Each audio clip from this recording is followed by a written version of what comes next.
பேரறிஞர் அண்ணா காட்டிய பாதை மக்களின் உரிமைக்கும் அரசியல் அறத்திற்கும் அர்ப்பணிக்கப்பட்ட பாதை.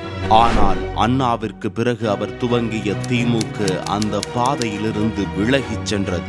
அண்ணாவை பற்றி உதட்டளவில் மட்டுமே பேசி அவரின் அரசியல் தத்துவத்தையும் சித்தாந்தத்தையும் கொள்கையையும் குப்பையிலிட்டு சுய லாபத்திற்காகவும் சொந்த குடும்பத்தை அதிகாரத்தில் வைத்து அதை காப்பாற்றிடச் செய்யும் செயல்கள் அனைத்துமே அண்ணா கண்ட திராவிடத்திற்கு எதிரான பாதை என்பதுதான் உண்மை.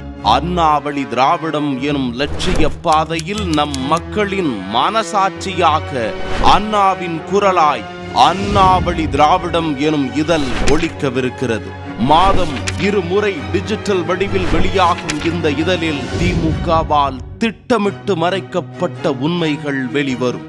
காரிருள் சூழ்ந்த தமிழ்நாடு வெளிச்சம் பெறும். அறிஞர் அண்ணாவின் உண்மையான அரசியல் வாரிசுகளாய் அவர் வழியில் மக்களின் வாழ்வினை மாற்றிய புரட்சி தலைவர், புரட்சி தலைவி மற்றும் அவர்களின் அரசியல் வழிகாட்டுதலில் இன்று உண்மையான மக்கள் நலன் பேணும் திராவிடத்தை சவால்களுக்கிடையே துணிச்சலுடன் காத்து நிற்கும் புரட்சி தமிழர் எடப்பாடி பழனிசாமி என அண்ணாவின் வழியில் உண்மையான திராவிடத்தை பேணி நிற்பவர்களை பற்றி பேசவிருக்கும் இதழ் இது.